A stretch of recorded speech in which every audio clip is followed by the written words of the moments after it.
Well, happy Marcast Monday here, back inside home studio here. We'll get back in the home office with the lights and everything here eventually. But I always like the casual nature of the Monday morning ones here. Have Jason standing by. I think Evan's getting logged in here. We'll get it going early Monday. Jason, I don't like you very much today because your Buffalo Bills did a shellacking to my Washington Commanders. How are you?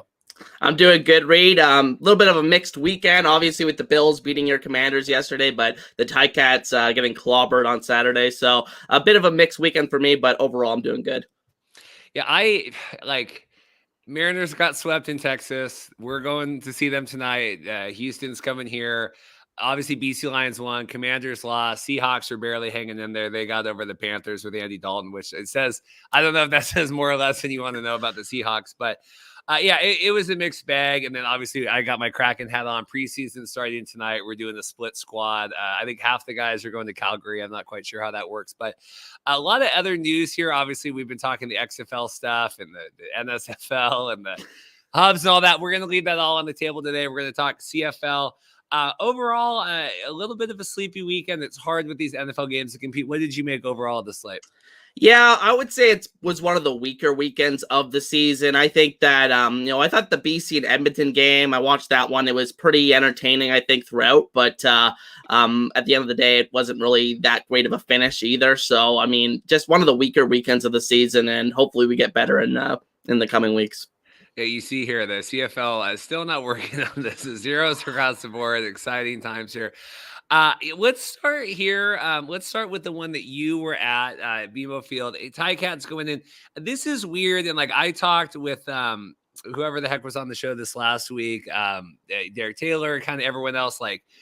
Toronto's in a weird spot now. We don't need to play. We want to play. We don't want to be it's like that rest versus rust. It's just weird where it's not a week or two out, where, we're 5-6 weeks out here. What did you make of the effort Toronto put on? I know Cam Phillips did not play. He was on the show this last week as well. What did you make of Toronto's roster?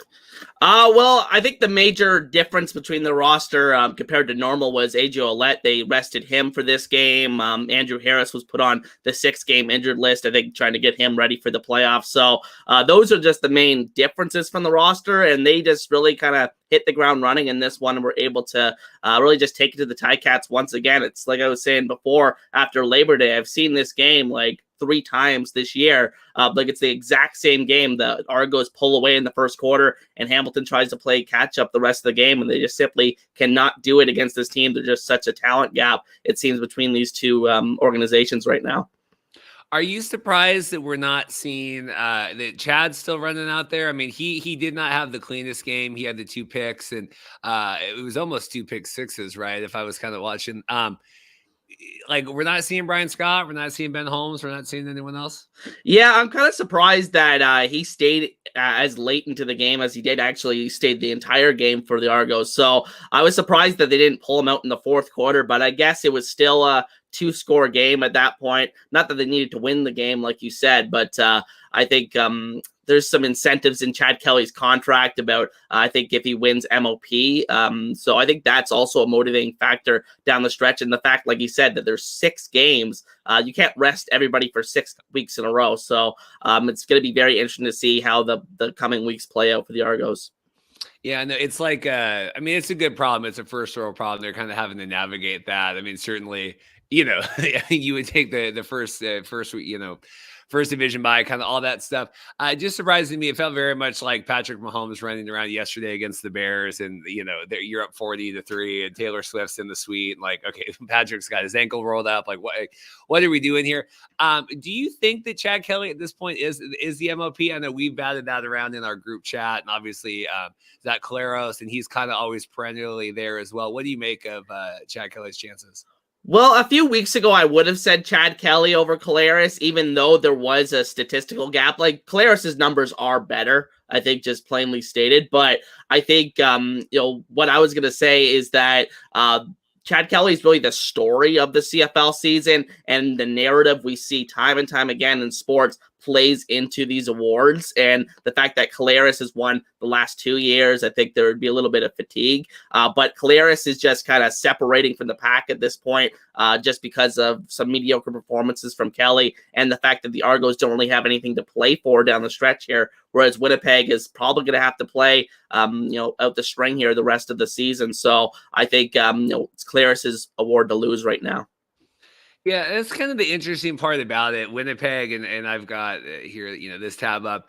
Tight division, and we'll talk the West. Blue Bombers being on the bye this week certainly kind of at least gives them a chance to rest up. But VA, you don't think Vernon's got any chance? You think he's played too sloppy? Yeah, I think the turnovers have just piled up too much. Like, it's one thing to say he just had those 6 turnovers against Toronto earlier in the year, but there's been a couple of games like that the last couple of weeks. I think 2 interceptions in this past week, and then last week against Ottawa, I think he had 3. So they're piling up in a hurry here. In terms of Ticats here, 6-8. REDBLACKS is seemingly out of it. How are you feeling, the welfare check kind of Ticats fan right now, resigned to be playing the Alouettes in the East semis? Well, I think you can look at it 2 ways. I mean, you can look at how they play against the Argos, which they're 0-4 on the season. They've looked completely uncompetitive. But you look at the other side of their season, they're 6-4. The rest of their games, they're 6-4 this season. So, I mean, they've proven that they can beat a lot of the good teams in the CFL other than Toronto. Obviously, Winnipeg and BC they beat. So we'll have to see how they do down the stretch this year. I'm not overly concerned that they're going to miss the playoffs or anything, but this loss combined with Montreal's win on Saturday makes it very hard for the Ticats to potentially finish second. And I think they really need to have that game at home, given how the Alouettes have kind of dominated them recently. I know the Alouettes won both of the games in Hamilton this year, but I think in a playoff environment, Hamilton would have a better chance to win that game if they had that game at Tim Hortons Field. So I think the chances of that are pretty slim at this point, given the results of this weekend in Montreal owning the tiebreaker. I know obviously geographically they're close. Ticat fans travel pretty well to Toronto. Was it when you were there on Sunday? Yeah, absolutely.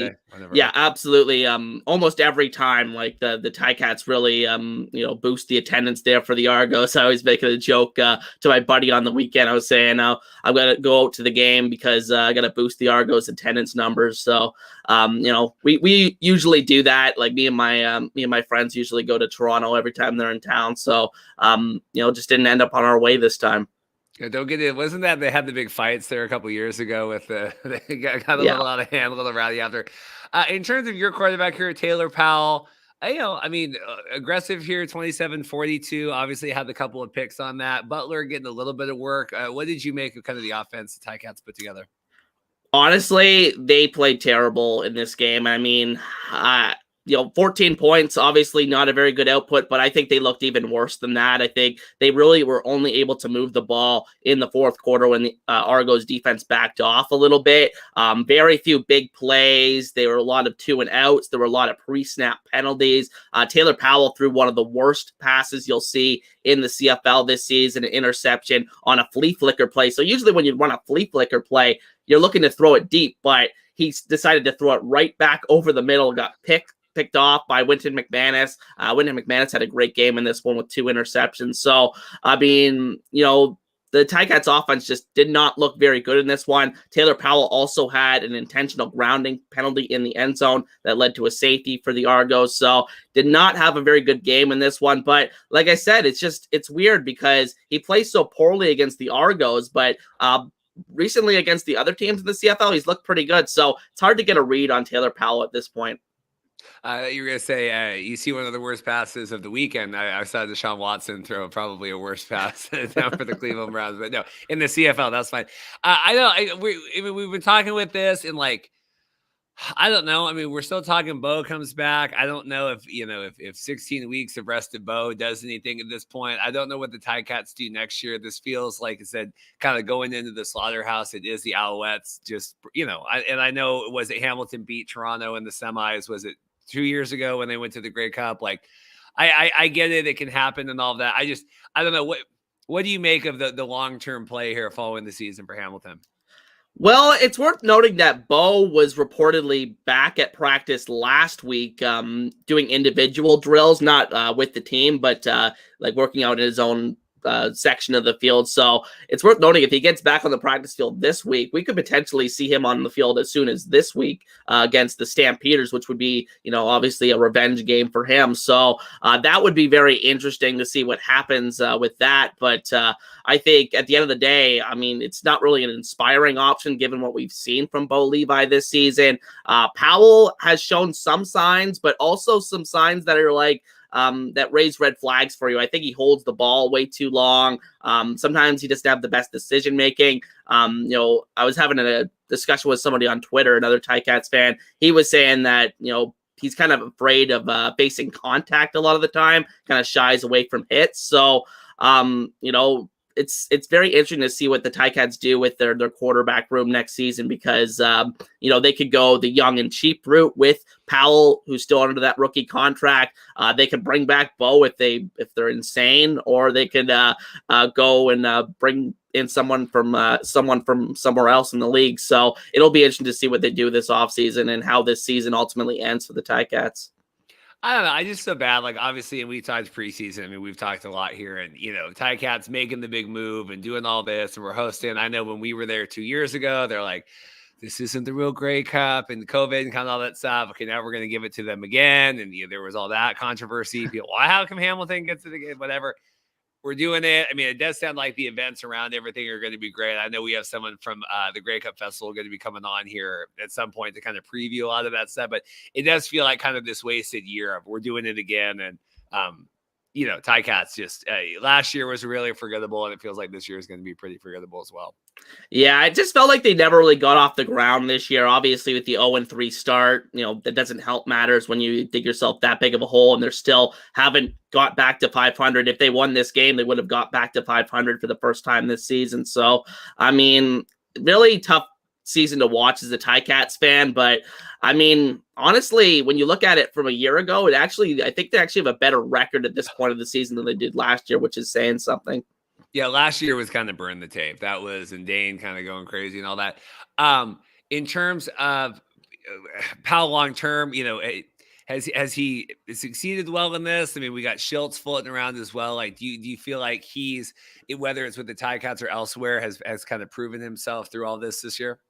Well, it's worth noting that he is a true rookie in the CFL. He's not one of these guys that sat on the bench for a year. This is his true rookie season. So, I mean, he's been asked to do, an awful lot for a guy that's in his true rookie season in the CFL, just like Dustin Crum. And I would say between the two of those guys, I have more confidence in Taylor Powell's passing ability than Dustin Crum's passing ability. But Dustin Crum brings that, athleticism to the table that, you really can't teach. So, I mean, it's tough to say who I would choose between those two guys. If I had to pick a team, pick a guy going forward between those two guys. But in terms of Powell going forward, I think I would ride with him the rest of the season. If Bo is even, like if Bo doesn't look good in practice, I wouldn't throw him out there to start because, I mean, I think Powell's shown enough to continue to start. And I think the thing with Matthew Schultz is I like Matthew Schultz, but it seems like every time he gets a chance to, be the guy, he gets injured after like 2 or 3 games. So that's just the sad reality of his career. He's a great backup quarterback for a couple of games, but doesn't seem like he's anything more. Yeah, I think people are high on Powell. I know Derek Taylor is really high. I mean, people seem to think he has a lot of promise. And like you said, being thrown in there, it's so hard and learning on the job. And you got all the heading into the season, like you got everything built around. We've got this megastar coming in, and all this, world kind of falls apart. I think Dustin's done as about as well as he can as well. Yeah, James has a comment here. Crum's on his first year as a starter, but next year he's a top 4 quarterback in the league. And Tim Capper checking in here, I guess, talking excited Hamilton and Ottawa, Alouettes and Hamilton will be playing back-to-back in weeks 21 in the East Semi. So we'll be excited here coming down the stretch. Any other comments, anything you want to make about this game? Hamilton, just, I don't know, going into the buzzsaw here again, Hamilton. Yeah, I mean, it'll be interesting to see how the rest of the Ticat season goes from here. Like I said, they have Calgary at home next week, which could be a massive game. Obviously, for the Stampeders, it's basically do or die next week. So that will be a huge game for both of these teams. And then I think they have BC at home, Saskatchewan on the road, and then Montreal on the road to finish out the season. So it'll be interesting to see, how many wins they get out of that last 4-game stretch. Yeah, just looking ahead here. Yeah, if you got Calgary, if you had Bo coming in at least to play a little bit there, Calgary at Hamilton, that would be exciting on here. We talked about this, and we can talk more, later. But this Toronto at Winnipeg could be interesting, could be not, just because of the way that kind of Toronto's playing their guys right now. But let me get out of here. All right, so let's move ahead here. The other game, speaking of Alouettes. Alouettes at Calgary here. We say every week these are kind of do or die games for Calgary. Calgary doesn't come up big. What did you make of this? The Alouettes, showing here against Calgary. I think it was more so the Calgary Stampeders losing this game than the Alouettes winning it. Sad to say. I think the Alouettes played pretty well in this one. Fajardo had the one mistake, but I think overall they had a very clean game. Whereas Calgary on the other side, it was just full of blown opportunities. They had a couple picks. Jake Maier had a really awful pick in the second half where they were down by, I think it was 11-8 at that point.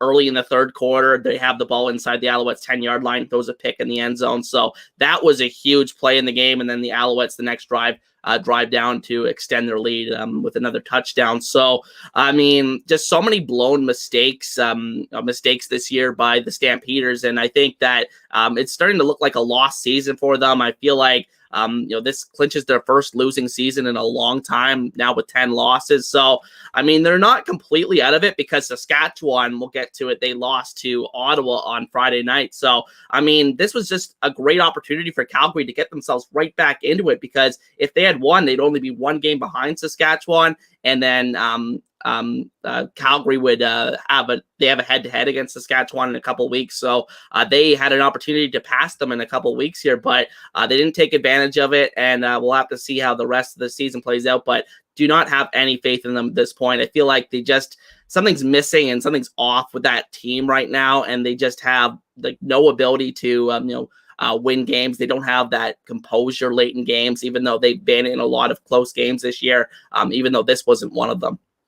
Yeah, I don't know. To me, and we've obviously talked about this a lot, kind of the Elks of it all, and just how different I think the season would feel if Edmonton, even losing to BC here over the weekend, played really well, right? And I thought that I have no faith in BC at all, but to have, Calgary play as poor as they are, if the Elks had even had a semblance of a game plan going into the season, I think Calgary would look even far worse than they do, and they look terrible in the standings anyway, 4-10, but God knows what that is. It's so weird to me, this Jake Maier, and it feels kind of like Mac Jones sometimes. Okay, we get a bunch of completions, we're moving the ball, but you're never really moving the ball. You're kind of just check down the whole way down the field. You've talked about that kind of the lack of aggressiveness that you think that Jake Maier has. I just don't know what the game plan is for them as well. I think like we were talking Taylor Powell. You get to this point in the season, what do they do next year? And I don't know what Calgary does, if there's enough there or not to kind of blow it up, or do you just ride with Maier again?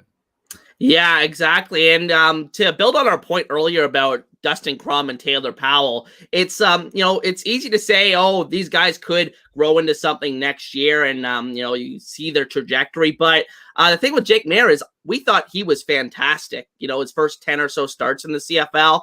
And then the next 10 starts, the next 15 starts. I mean, once the defense gets film on you, he looks like a completely different guy. And I mean, you just never know in the CFL. There's been a lot of one-year wonders. So, I mean, hopefully he can rebound from this and have a better season next year, wherever that may be, if it's in Calgary or somewhere else. But I don't think that his starting days are over in the CFL. We've seen guys get multiple chances. Look at Nick Arbuckle, how many chances he got to be a starting quarterback in this league. So, I mean, I don't think it's over for Maier necessarily, but at the end of the day, just a god-awful season from him, and just the Stampeders overall.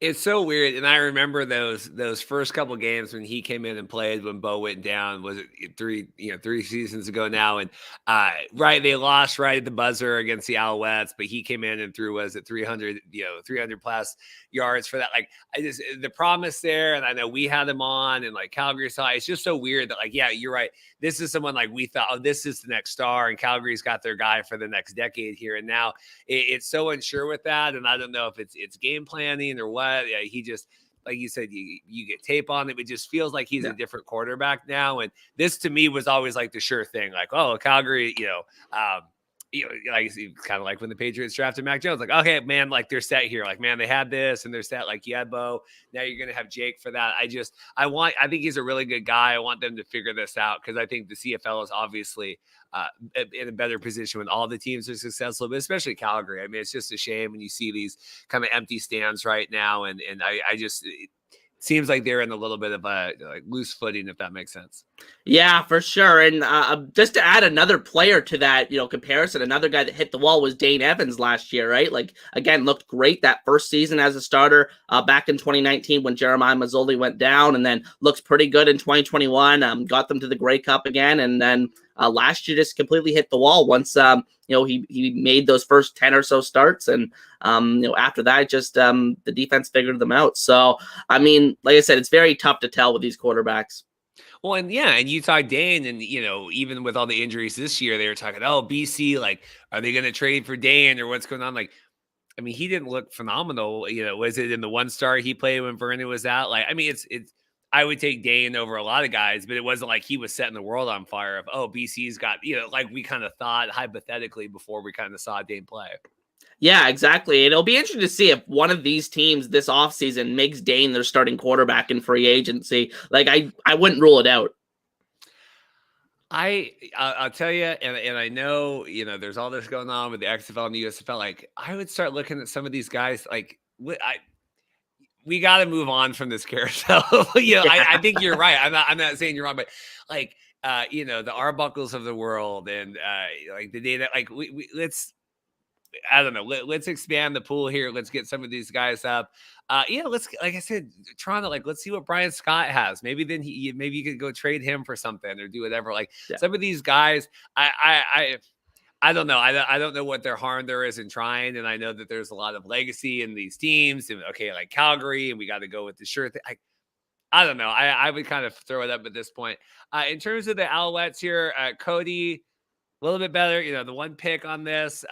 What did you make of the Alouettes win here? You said earlier you felt like the Calgary gave it away. So what did you make of the Alouettes efforts? Yeah, I think this was more of a defensive story for the Alouettes. I think their defense has kind of been their driving force pretty much the whole season. I mean, I want to point to two in-season additions this year. So earlier this year, they brought in Sean Lemon. He had a big pick on the first drive for Calgary when the game was still 0-0. So that was huge. That's his second interception of the season. Had one against Hamiton earlier this year when I went to that game. And he also had a couple of sacks, I believe, in this game as well. So Sean Lemon making a big impact. It seems like he puts up numbers no matter where he goes in the CFL. I think he's played on every CFL team now other than Hamilton. So it'll be interesting to see if he plays for Hamilton before his career's done. But Lemon's just been huge for them and really been a missing piece on that defensive line. And then Darnell Sankey, who they brought in a couple of weeks ago, XFL Arlington Renegade. He was the CFL tackles leader last year and in 2021 with Calgary. So a bit of a revenge game for him going back to where his CFL career started. So those two guys, and it was already a strong defense before they came in. I think it's really the missing piece for this defense. And, my big concern with the Alouettes is just their offense and their lack of, explosion. I think that they're just not that high upside of an offense and that they struggle in these, matchups with BC or Toronto or Winnipeg because those guys can put points on the board quickly and Montreal just can't keep up. So I think at the end of the day, that's just kind of where I'm at with the Alouettes. They improved to 7-0 against all teams that are not Winnipeg, BC, and Toronto. So that trend continues with their season. So we'll have to see if they ultimately go 11-7 this year, and that trend plays out the entire season because they don't have any games left against those top three teams. So the Alouettes, very weird team this year, and they're very well positioned to get second place in the East now. I like how, they said during the broadcast, like, "Oh, Sean Lemon, like revenge game here." It's like it's a revenge game against a lot of teams. If you're Sean Lemon, like you said, except for the Ticats on that. I've always liked the Alouettes defense. We had Mondo Sewell on a couple weeks ago. Like I just remember the first Alouettes game I watched here, whatever it was, a few years ago, and always felt like they're coming at you, and it felt like a big, tough defense. I like having that. Like you said, Cody. You want him to play better. I do think on the defensive side, I think Montreal can keep it locked down. They don't seem to have enough points a lot of the time to kind of keep up on that. I forgot to say, we were going to say during the Argos recap, you were recognized at the game. That was exciting. Yeah. How was that? Oh, it was awesome. He just came up and said, "Oh, I've been watching the Monday recap shows, and that he loves the insight that he said specifically that I give on the show." So it was pretty cool. Honestly, that's been a thing that's happened about a handful of times now, mostly at Tiger Cats games, but it was cool to see it happen in Toronto. Yeah, you get a lot of it. When I was in Regina, I got a lot of, "Hey, Mark, what's up, Mark?" Like, it's a very controlled. One time, because obviously, like, it's very niche market there when you're at like the Grey Cup celebration, whatever. But one time I was at the Yard House here, and someone came up and they're like, "Hey, like I'm from BC, I'm down here." And that was the most random. Yeah, normally it's like it's fellow YouTubers or podcasters. That's awesome, man. Tim's checking in here. Lemon is 1 sack away from 100 career sacks. Well, I bet he's probably going to do that before the end of the season. We'll spend a couple more minutes on this one. Stand back. Had a couple big runs on that. Like we talked before, it feels like he's kind of getting back up to his form here, headed into the end of the season. I don't know. I mean, I think the Alouettes take care of Hamilton. Do you predict any different in the East semis? No, I think that Montreal's kind of had Hamilton's number recently. We saw that in the playoff game last year. I mean, I think Hamilton only won one game in the season series last year. So so far this year, Montreal's 2-0 against them. And then the last game of the season, if it means anything, the Alouettes have already won the season series against Hamilton. So it'll be interesting to see what happens. But I think at the end of the day, the Alouettes have the edge in that matchup. Speaking of the Alouettes, I posted this over the weekend because we were obviously talking about the merger stuff and playing in hubs and all that. Gary Stern's still sticking around here. Watch the CFL, exciting fast football. USFL, XFL still have lots to figure out. So Gary, always omnipresent. And Gary kind of everywhere and nowhere all at once. Looking ahead to the Alouettes here. Going into Ottawa, feels like a little bit of a cakewalk here for week 17. What do you make of that, them traveling them? Well, it's funny you say that because both of the games between those two teams, one of the ones I went to in Ottawa, have been very, very close this season. And this is actually a back-to-back, so they're actually playing the following week as well. So, I mean, I was doing a playoff scenarios video last week, and I was just saying, this is how Ottawa mathematically can still make the playoffs. And, the biggest factor would have been Montreal losing to Calgary on Saturday. Unfortunately, that didn't happen for them. But if Ottawa, if Montreal had lost that game and Ottawa had, they picked up the win against Saskatchewan and then they won the last two games here against Montreal, then they actually would have the tiebreaker over the Alouettes. I think it's because even though Montreal has won 2 games in that season series, they've only won them by a combined 9 points. Or 8 points or something like that. And so whenever it finishes 2-2, the tiebreaker goes to the team that has the point differential. So the REDBLACKS can still win that tiebreaker technically, but with the Alouettes picking up that 7th win, it makes it very, very difficult for Ottawa. Anything else on this one? We'll get to BC and Edmonton. Just want to touch on one thing that is coming up in a lot of conversations is Micah Alway, linebacker for the Calgary Stampeders, actually leading the league in tackles this season, I do believe, and he's been fined multiple times for very aggressive hits this season, and he had a really bad spearing penalty in this one. I think it was a 25-yard penalty. You don't see that very often. So I mean, I think that the CFL probably has to suspend this guy at some point because it's just been such a reckless pattern of behavior from him. But I mean, he's a great player, but I think at the end of the day, you can't have that in our league because at least on a repeated basis like that, Well, good, good. There, let me get this up here. So I caught up on this one, but this was Friday. We were going in, and we had all the XFL, USFL stuff came out. That really went crazy. Like it was so funny because if anyone's not tracking, like the report came out, they're going to be in hubs, and it's going to be 12 teams, all this kind of stuff. So I was like, oh my god, because I got the email because I'm probably whatever. Anyway, I emailed it or I tweeted out. And I'm kind of watching the Mariners, kind of keeping an eye on because it was the early Friday game before BC came on. I'm kind of keeping track of everything. And then obviously people saw it. It just ended up going crazy because it took a little while for people to kind of figure out what was going on. But I had left. Dorothy and I went out to dinner. We were seeing our friends. I have no faith in BC at all. Like I said, I predicted Edmonton at home. Evan, who maybe Evan's just sleeping in today, which I would imagine. Like Evan's, texting me like updates because I'm, and like he's like, okay, they're driving. No faith in this. Went back, caught up on this. This was a very exciting game. Obviously, BC, won by a score. It doesn't feel like as dominant a win as I would expect. What did you make of this one? And then we'll kind of get into the specifics. Well, even though they gave up 29 points in this one, I really thought it was the return of the Donut Boys. I thought that the BC Lions defense really set the tone in this one, shut down Trey Ford's running ability. He really didn't get anything going on the ground this entire game. I think he finished with 40 yards, but those all came basically on that last drive. So they really hemmed him in, made him become a passer, and he really just couldn't beat the Lions defense with the pass. So, I mean, I thought the BC Lions defense looked really, really good in this game. And I thought the only reason this game was close was because of the turnovers from the BC offense. Vernon had the pick 6 in the first quarter. He had a pretty bad pick, I think, in the third quarter as well. So there was a fumble along the way somewhere as well. So a lot of mistakes from BC's offense in this one, but I thought the defense looked really good in this game, besides maybe a few drives. But I think the Lions, this was one of their better weeks in a while, I would say. Yeah, Trey looked very, very uncomfortable trying to having to scramble. Like you said, I do think they took away his rushing ability on that. 20 of 27, no picks, but the two, the two TDs on that. In terms of, Kevin Brown, pretty shut down as well, not doing a lot. I don't know.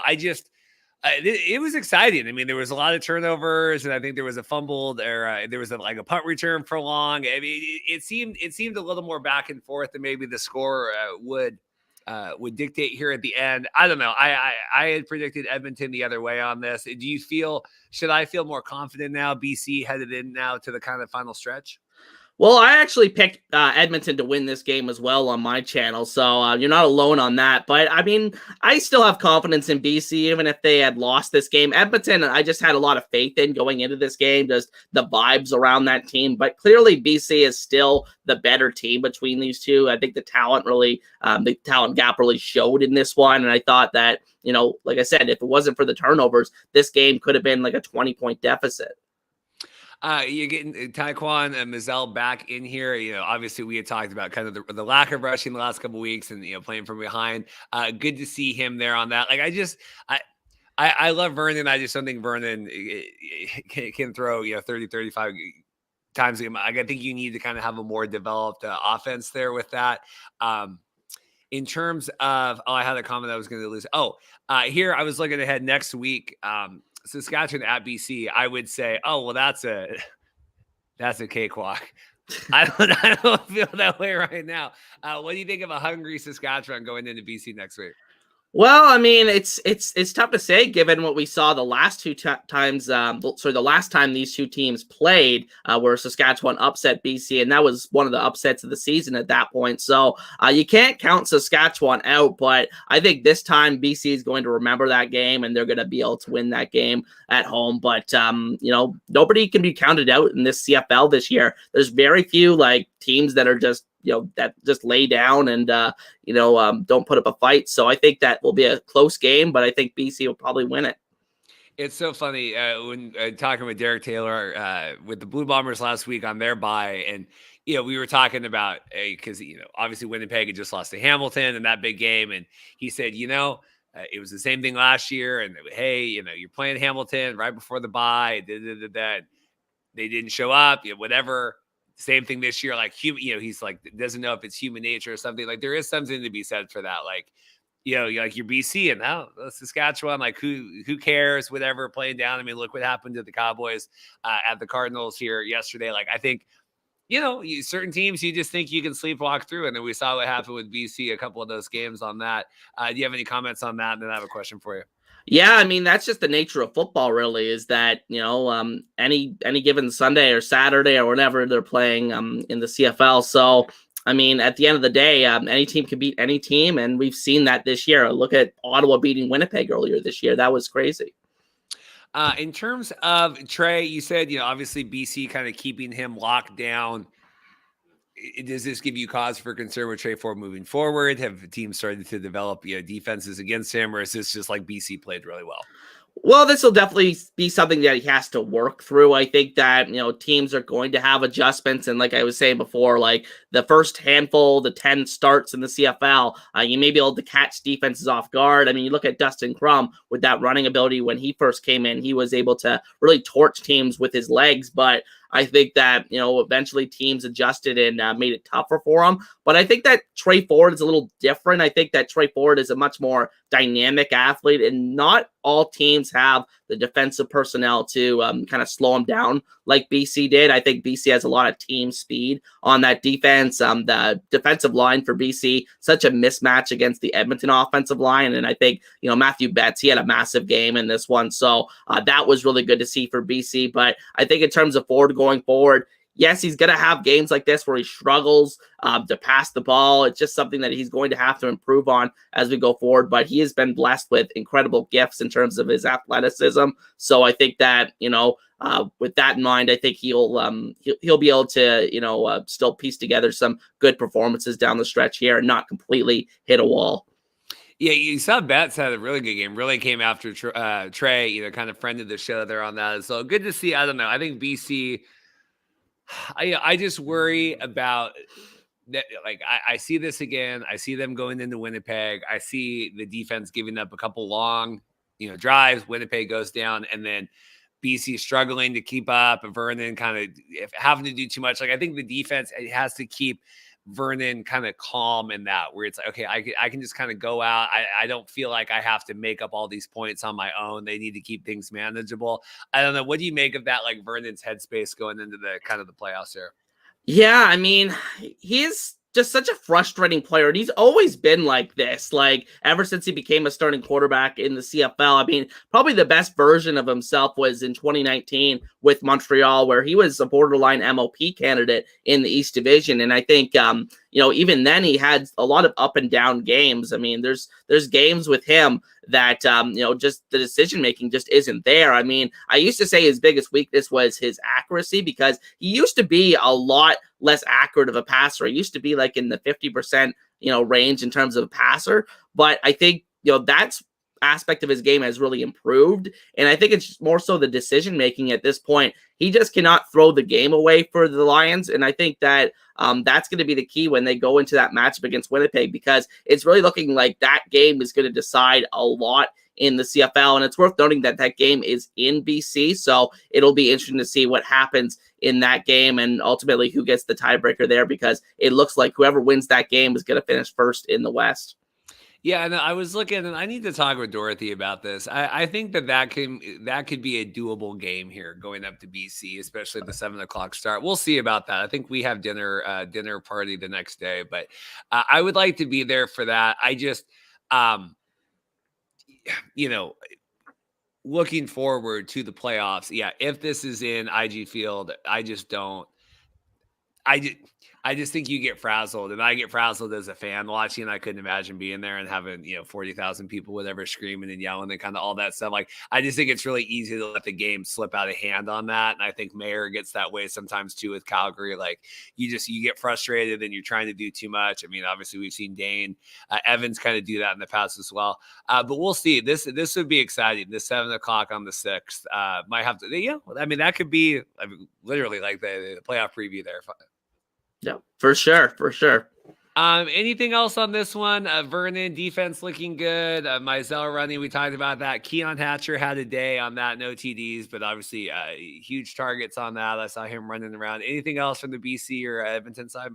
Yeah, I mean, you mentioned Hatcher. I was going to shout him out. Javon Katoy had a really nice catch and run in this one for a touchdown. So that was nice to see from him. Like I said, I've said this a million times. BC just has so many weapons. I mean, Javon Katoy might be the 4th, 5th option in that offense, and he can still create some dynamic plays for them. And then on the Edmonton side, Jake Serezna, I thought, had a really good game pressuring Vernon. I thought that the Edmonton defense wasn't that poor in this game. I thought that in terms of the run defense was probably where it was the biggest Achilles heel. Mizell had a really good game for BC. So, I mean, I think Serezna had a really good game, and then Dylan Mitchell, a wide receiver that I was really high on going into the season, had a pretty good game for Edmonton. So that was good to see from him. Yeah, Serezna, it's good to see him he's had a tough season. I know he had some injury stuff, right? Wasn't he involved in some of the Mazzoli, whatever? And I think he was fined a little bit. Like, he's a friend of the show. He's been on in the past. Like, good to see him because I don't know. I think it was probably a kind of a messy first half of the year for him with a lot of that stuff going on. So good to see him bounce back from that because, unlike, God, what was the guy's face? The Garrett, what was the guy? Garrett Marino. I don't think Serezna is going in there trying to rough up or do whatever. I think I think you get caught up in the moment sometimes. I think there's a lot of that. Yeah, for sure. And I think the thing with Marino, it was just the way he acted after he did that, and just the way that, he never really, apologized for it. Look at Pete Robertson when he did that headbutt a few weeks ago to Collaros, and we don't really talk about that now because, he was a man. He talked about it, accepted responsibility for it, apologized to Collaros for it. So, water under the bridge from that point. So I think the thing with Marino was just, he just had that reputation. that headbutt's still wild. I remember showing Dorothy that. It's like, what is going on here? So what is this? So Edmonton on the late bye here, week 16, right? On the bye, and then they're going into Toronto. Again, we don't know what Toronto looks like here. Edmonton, are we totally out of it? I mean, do they have any chance here? You track this stuff better than I do. Yeah, I think they're cooked. I think they're done because now they picked up an 11th loss. That's even more losses than Calgary has, and I mean, I'm really low on Calgary's chances at this point. Edmonton doesn't have the tiebreaker over Saskatchewan or Calgary, so that's not good news for them. And I don't think there's really much more than a mathematical chance of them making the playoffs at this point. Well, the good news is we've lived through this long enough now that I think Chris Jones is going to be there next year. I think people are going to be happy. I think Trey Ford's going to be the quarterback. Like everything that we've lived through this year, I do think that's probably what I don't see. I'm like, even just, 6 weeks ago, like, I mean, am I wrong in that? I see them trotting this out again next year now.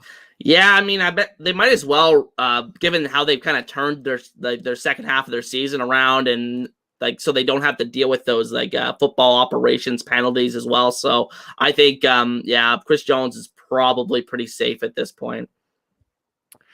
Going in here, let me get this up. Last game here, the early Friday night game, feels a little bit like the Battle of the Mids here. We got the Saskatchewan going into Ottawa. What did you make of this one, 28-36? Yeah, I think the story in this game was Saskatchewan played pretty well out of the gates. They had a couple of nice touchdown drives to begin the game. But right at the end of the first half, there was a sequence with less than a minute left where Jake Dolegala throws a pick six to, I think it's DeAndre Lamont is the guy's name for Ottawa. And so he got a pick six, and then they get the ball back, and then Jake Dolegala fumbles the next play, and they get a field goal out of it. So that's a 10-point swing in the last minute of the first half, and Ottawa was able to carry that momentum forward and made a ton of big defensive plays in the second half, got a couple of more takeaways. So they were able to finally break that losing streak. Yeah, I mean, if you're Saskatchewan here, and you're looking at the standings, where's my standings tab? Like, I mean, I don't know if this is more worse than the BC drop in some of these games. Like, how do you drop a game to Ottawa here going in when you're still in playoff contention? It's crazy to me. Yeah, I mean, this was a game I had circled when I was doing that playoff scenarios video last week because I was factoring in the possibility of Calgary getting a win and, getting closer to Saskatchewan and really making them pay for losing this game because I thought that, Saskatchewan will probably beat Ottawa, but if they do, they open the door for other teams behind them to to kind of catch up. But unfortunately, none of those teams took advantage of it this week, Edmonton included. So, I mean, yeah, just weird week where really nothing changed in terms of the standings, but very disappointing, game for Saskatchewan regardless. I just, Ottawa has literally nothing. I mean, they have less than nothing to play for at this point. I just can't figure out going in. Crum looks pretty good here. Not running. Well, I guess right. Yeah, 53 yards. I guess kind of scurrying around here. Did you, Dustin, or are we higher or lower on him than you were a week ago? Probably higher. I think that, I was not totally out on him. I think he's had some games where he's kept the team in it, and, just the situation around him. Again, like I said, like Taylor Powell, he's a true rookie, so it's hard to expect too much from him, but I think he's learning a bit each week, and I think that Ottawa could easily have a couple of more wins right now. I mean, they had the game that I went to against Montreal where they completely collapsed in the fourth quarter. Obviously that game a couple of weeks ago against BC. So, I mean, that's 2 wins right there. So they could easily have 6-7 wins right now and be right in the thick of things. But obviously the season didn't go that way for them. Last week, people calling for Bob Dice's head. Are we feeling better or worse now? I don't think he's the guy. I just don't. I just, some of the decisions I've seen this year, I just don't really have faith. I know a lot of the players like him. He's that classic players coach that, everybody's kind of vouched for over there. But I mean, I'm always skeptical when teams hire, a lot of people are like the promoting from within, like in terms of football, like those pro sports in terms of, hiring their head coach and whatnot. But I'm always kind of skeptical of that because I'm like, is the best person really inside your building? What are the odds that the best person is really inside your building? And I think that, Bob Dice is probably one of those guys that's better suited for a coordinator role in the CFL. Obviously has done that very successfully for a long time, especially on Ottawa special teams. But I think, in terms of being a head coach, the lead guy, I don't think he has it. It's hard. I like him. I think he's a really good guy. I think he's a good leader of men. It's just hard. It's like you said, promoting within. It's kind of like Jason Moss kind of getting fired and getting a promotion. In Montreal. Like, I don't know. We talked a lot about this, like in the corporate world, that you fail up until you get promoted up until the only way to know, like, basically your ceiling is to go there and then kind of fail or not do a good job at that. But you just keep riding up and, okay, like this is where my ceiling is. And so, like you said, maybe that's where it is. I don't know where Ottawa goes from here. I mean, obviously we had the La Police stuff. In hindsight, was that good to get rid of him? I mean, do you feel like that has testamentally changed anything? Well, I think he was kind of the same thing. I feel like he was a head coach before he was in Ottawa. He was with Winnipeg back in the day, and then, funny enough, actually became Winnipeg's offensive coordinator later on. Came back to Winnipeg, and then obviously got the job in Ottawa. But I don't think he's really, a CFL head coach either, even though, he has a bit of experience from that. So, I mean, they had to make a change last year. I don't think that was the wrong move, moving off of Paul LaPolice as the head coach in Ottawa. But I think at the end of the day, the Dice hire just wasn't the right one to make. I think they needed to look outside the organization. But I mean, that's a kind of a general problem in the CFL, that the coaching talent pool is pretty low. And with this football operations caps, it kind of limits like how much they can pay and how much head coaches can assemble a proper coaching staff around them. So I don't know where Ottawa goes from here. I don't know if they get rid of Dice. They probably hold on to him for another year just because of that operations cap, but we'll have to see what they do. Yeah, I think you need to be able to, and I get the players and all that, and you got the salary cap and that. I think you need to be able to allow some of these teams, and I mean, like BC is fine right now with Rick Campbell, but like, if Amar Doman, like, if we want to make some moves here to bring in whatever, like, I think you should be able to do that. I mean, you see that down in the NFL and like the Walmart family with the Broncos. Like, hey, let's bring in Champagne. Let's do all the, we see how that worked out. But I'm putting you on the spot. What's the highest scoring the CFL ever has been? I mean, obviously, we saw the 70-20 Broncos Miami Dolphins game. Well, I remember there was a Grey Cup. I don't think this is the highest scoring game ever, but there was a Grey Cup in the 1990s. I think it was the last one before 2021 that was in Hamilton, and it was Edmonton versus Toronto. And I believe it was in a full-out blizzard it was like 40-40 something. Like it was a classic game. I think the 90s were pretty high scoring, if I do recall correctly. And I mean, we did see some really high scoring games in the early 2010s when we had these great quarterbacks. Anthony Calvillo, Henry Burris, Ricky Ray, all those guys were really at the height of their powers. So we saw a lot of shootouts, but that's probably the highest that I can remember the CFL being. All right, I got it here. 111 points. BC 68-43 against Toronto. Damn. That's pretty exciting. That was exciting. But because I saw a lot of just speaking of this, you have like the Hodges of the world, and I'm like, this no fun league down in America. We got the fun, fast, exciting football up in Canada, but here you.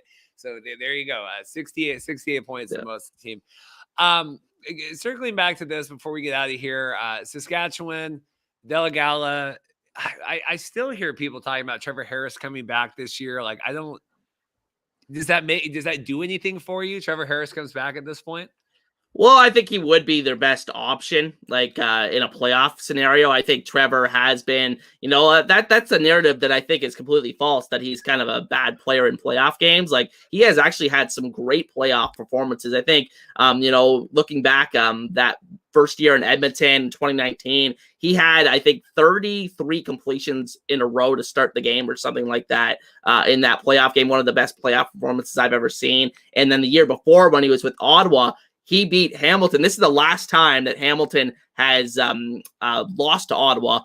He was with Ottawa, and he threw 6 touchdown passes in the East Final that year to send Ottawa to the Grey Cup. So Trevor Harris has had some big-time playoff performances, and if he's healthy down the stretch, I mean, I think the big thing is, like, how likely is that, and how likely is he 100%? But, if he's ready to go, I think they got to throw him out there, because I think he stands a better chance of keeping up with Vernon Adams or Zach Claris in a potential shootout in the West semifinal. I get what you're saying. I don't know. I fundamentally have a problem with, like, if you get to the dance with whatever guy and then bringing back in, like, I get it. And it was the same thing last year where we had Vernon Adams, played fine, right? Kind of, I think BC had such a lead, such a lead in the stand. Like, it didn't matter, right? And Vernon, was kind of, I think, basically like 50-50, but did enough, got him there. Obviously, you're going to put in even Rourke, who wasn't 100%, like, okay, we're putting in Nathan Rourke here. I don't know, if Delagala gets you, like, I don't know if he gets you there and you're really going to pull him. And, like, I get what you're saying. And Trevor Harris, to me, it's disrespectful in that way. But I get it. Like, it's football and you kind of got to do it. Yeah, I mean, it's just like, I mean, it's easy to pull, for example, Taylor Powell off the game that he just had. But we were talking last week. I mean, people were like arguing amongst Ticats fans, like, who gets the start when Bo's healthy? Like, does Bo go back in there? How do you take Powell out at this point? That's what people were saying. But I think, some factors play into this, like how much is the player getting paid? Like, obviously, Bo is getting paid like $550,000 this year. So, I mean, I think, Hamilton kind of, like, they have that motivation to put him back in. And I think Saskatchewan's kind of the same thing. So, we'll have to see how it plays out. But I do think there's something to be said, like you said, for playing the young player or the player that got you there. So, it'll be interesting to see how some of these teams navigate their quarterback situations as we get towards the playoffs. Like, obviously, this is now a moot point, the way that Zach Wilson has played the last 2 weeks. But, when Rodgers went down, there was all this, like, if he makes it back for the playoff, because Rodgers is doing some experimental, whatever, brace surgery, whatever. It's like, if Zach Wilson gets the Jets to the playoff, like, Zach Wilson is going to play them in the going to play for them in the playoffs. Like, you can't, if you are even in that position, it's because of obviously the work that Wilson has done. Anything else on this? We can start looking forward to next week. Anything else from Saskatchewan or Ottawa? I don't know. It's just a weird game here with Ottawa getting the win. Yeah, just a quick shout out. I want to shout out Braylon Addison. He is kind of the only CFL jersey I actually own from his time with the Ticats. He scored his first touchdown in a long time. I think it might have been since 2019 in this one. He's had terrible luck with injury issues. So it's good to see him get back on the field the last handful of weeks and got his first touchdown in this one, had a pretty good game. Yeah, it's interesting. So you high enough on him that you'd buy the jersey? Yeah, well, in 2019, he was CFL All-Star. So like him and Brandon Banks were like the best receiving combo in the CFL. I think he had like 1,300 yards. So he had that one great year, and I mean he was a big star at Oregon as well. So I was a big fan of him, and unfortunately, in 2021 when he came back, he actually changed his number to number 0. So right after I just bought his number 86 jersey. So just my luck, but I'm big fan of his game. You can't do that. What I can't remember who was it. I think one of the guys for the Vikings or something switched their numbers, and then they said if you bring it, like I'll give you can swap it out. Like you swap it out for the new one. Looking ahead here, I'm too far ahead. Time travel. Week 17, we talked about this. Toronto, weird roster stuff. What do you think? I was talking with Derek Taylor last week. Like, what does Toronto do here? On paper, you're like, oh, this is a huge matchup. But when you kind of think about it, Winnipeg has a lot more to gain here. Yeah, I don't really know what they're going to do because, I mean, like I don't think they want to go in there and get their doors blasted off by Winnipeg. And I don't think they're going to be sitting a whole bunch of players in this one, considering they're about 5 weeks out from the end of the regular season. So I don't think they're going to be resting a ton of players in this one. But at the same time, I don't think they want to reveal too much because of the potential likelihood of a Grey Cup matchup in the coming months here. But it'll be very interesting to see how that game plays out. Obviously, we were looking, like a handful of weeks ago, that game was one of the games that we were circling, but I'm not too sure it's really going to live up to any kind of, hype. So it'll be interesting to see how that one plays out. Yeah, I'm looking here. If you're BC, you cannot lose this game, especially with Winnipeg coming in the next week. Like you're back to back home. You don't have to travel like this to me. Cause if you're looking further ahead here, right? Okay. We're going into Hamilton. Yeah. Sorry. Calgary's coming in. This is a must win. You got to do this. You got to pile the wins. And then you got Winnipeg the next week. Like this has to be a get right game for BC. Let's shut down Delgado. Do you have any other opinions on that?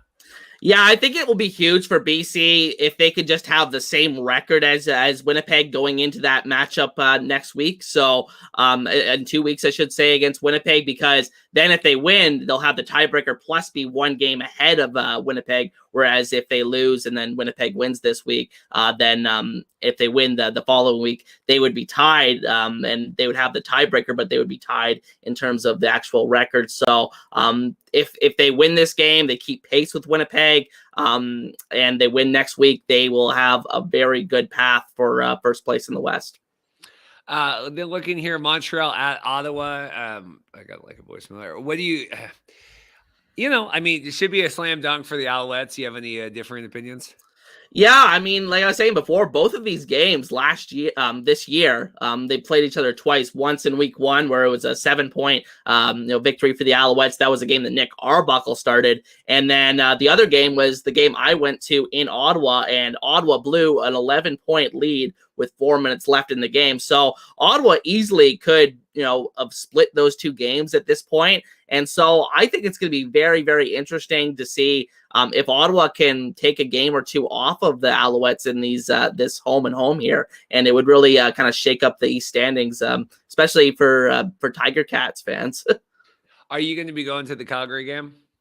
Yes, I will be. I'll be, it's actually McMaster University homecoming that week. So that day, I should say. So it's going to be very busy, the restaurant that I work at, but I'm going to be working during the day, and then I'm going to be running right to the game at 7:00 Eastern.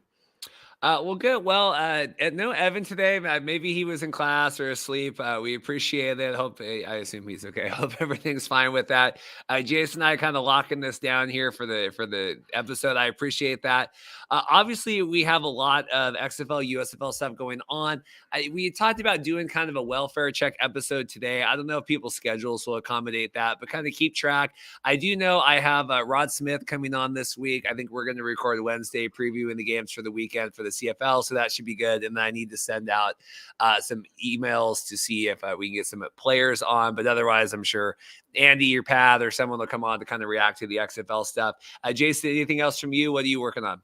Not too much. I'm trying to think what I'm got going on this week. Obviously, I have my NFL show on Tuesday nights with Coast to Coast Gridiron. That's who I collab with for that. So that is available at 9 p.m. Eastern tomorrow night on his channel, and then post my channel on Wednesday morning. So check that out.